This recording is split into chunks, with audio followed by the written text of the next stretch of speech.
सच्ची और रहस्यमय कहानियों के सिलसिले को आगे बढ़ाते हुए आज जो कहानी मैं आपके लिए लेकर आया हूँ उस कहानी के बारे में काफ़ी कुछ आपने पहले सुना भी है।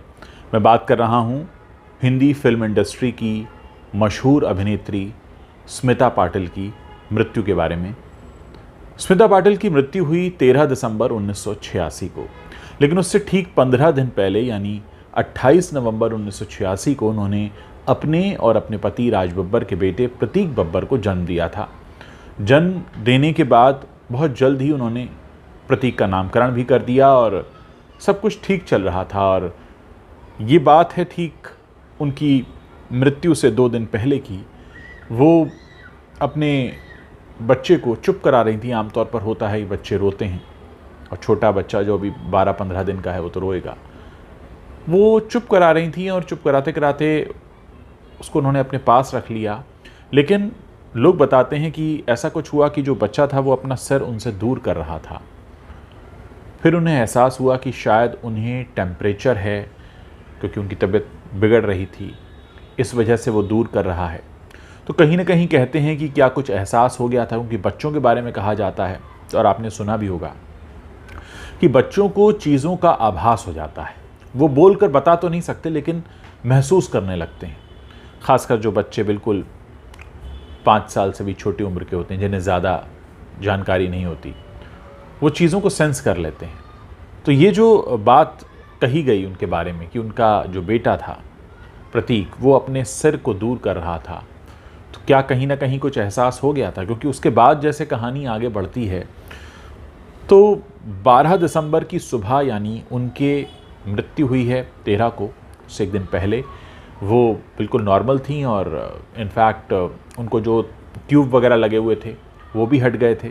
और ऐसा बताते हैं कि राज बब्बर जब वापस लौटे उस दिन काम से तो उन्होंने देखा कि वो थोड़ा ठीक लग रही हैं और उनकी ट्यूब भी हटी हुई है और उनको किसी पार्टी में जाना था। तो स्मिता पाटिल ने उनसे कहा भी कि मैं साथ में चलती हूँ, लेकिन उन्होंने कहा कि नहीं, तुम्हारी तबीयत अभी ख़राब है तो तुम आराम करो, मैं अकेला ही जाता हूँ। और ये कहकर कुछ समय बाद तैयार हो रहे थे राज बब्बर की, तभी उन्होंने देखा कि स्मिता पाटिल का जो चेहरा है वो पीला पड़ गया है। उनको चिंता हुई, फिर देखा वो उल्टियाँ कर रही हैं खून की। तुरंत हॉस्पिटल के लिए एम्बुलेंस बुलाया गया और वो एम्बुलेंस में उनको लिटाया गया। एम्बुलेंस जैसे ही हॉस्पिटल पहुंचा, उससे पहले ही वो कोमा में चली गई थी और डॉक्टर ने कहा कि इनके दिमाग ने काम करना बंद कर दिया है और उसके कुछ समय बाद उनकी मृत्यु हो गई। उस वक्त स्मिता पाटिल की जो उम्र थी वो करीब 31 साल थी। 17 अक्टूबर उनका जन्मदिन होता है। 13 दिसंबर 1986 को उन्होंने अपनी अंतिम श्वास ली। लेकिन कहते हैं कि ये जो वाक़या है कि उनका जो बच्चा है जो सिर्फ 15 दिन का था, वो खुद ही अपना सिर हटाने लगा था। और ऐसा भी कहते हैं कि स्मिता पाटिल को अपने आखिरी दिन अपनी बहनों की बहुत याद आ रही थी, उन्हें राज बब्बर के साथ हुई पहली मुलाकात बहुत याद आ रही थी। और ऐसा कहते हैं कि जब अंत समय निकट आता है तो व्यक्ति को अपना पिछला समय बहुत याद आता है और अचानक से सारी जो ज़िंदगी की रील है वो आंखों के सामने से घूमनी शुरू हो जाती है। तो ये कहानी हमें कहीं ना कहीं ये बताती है, जो मैंने बात जिस पर मैं ज़ोर देना चाहूँगा, कि बच्चों को जो आभास हो जाता है पहले से, शायद वो हो गया था। आज प्रतीक बब्बर खुद 35 साल के हैं और काफ़ी अच्छा काम कर रहे हैं, लेकिन आज भी जब भी प्रतीक बब्बर का जिक्र होता है, राज बब्बर का जिक्र होता है, स्मिता पाटिल का जिक्र होता है, ये घटना ज़रूर याद आती है कि कैसे सब कुछ ठीक था और अचानक ऐसा उनके साथ हुआ। चाइल्ड बर्थ कॉम्प्लिकेशंस जो होते हैं वही कारण रहे स्मिता पाटिल के न रहने के, लेकिन कहीं ना कहीं कहते हैं कि उनके बच्चे को वो एहसास हो गया था।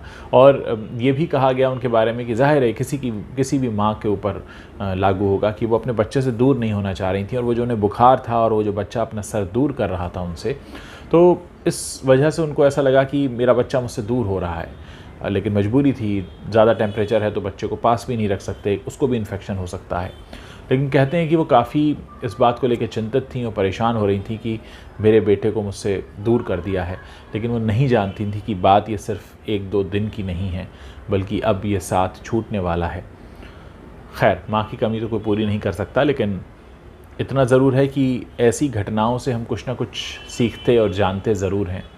और ये मैंने व्यक्तिगत रूप से भी महसूस किया है कि बच्चे बहुत जल्दी सेंस कर लेते हैं चीज़ों को, उनको पता लगने लगता है उनके पास इतनी जानकारी तो नहीं होती कि वो जो सेंस कर रहे हैं उसे वो किस तरह से बताएं, लेकिन कहीं ना कहीं उनके व्यवहार में, उनके एक्सप्रेशंस में वो आने लगता है। तो ये कहानी मैंने आज कहीं पढ़ी थी और मैं पहले भी इस घटना के बारे में पढ़ता रहा हूँ और मेरी इच्छा हुई कि मैं आपको इस घटना के बारे में बताऊं कि ऐसा कुछ हुआ था, आखिरी वक्त क्या चल रहा था स्मिता पाटिल के आसपास। और किसी ने सोचा नहीं था कि 31 साल की उम्र में जो इतना नाम कमा रही है अभिनेत्री और बिल्कुल मध्यम वर्ग से आती है, हालांकि उनके पिता पॉलिटिशियन थे लेकिन वो सादगी से काफ़ी रहा करती थी। तो आज ये मैंने कहानी आपको सुनाई कि किस तरह से कहा जाता है कि कहीं ना कहीं उनके बच्चे को वो एहसास हो गया था। कोशिश करेंगे आगे भी इस तरह की और रियल लाइफ कहानियाँ आपके लिए लेकर आते रहें ताकि आप समझ सकें कि हमारे आसपास जो भी घटा है वो किस तरह से हुआ और क्या उनमें कोई सीख छिपी है।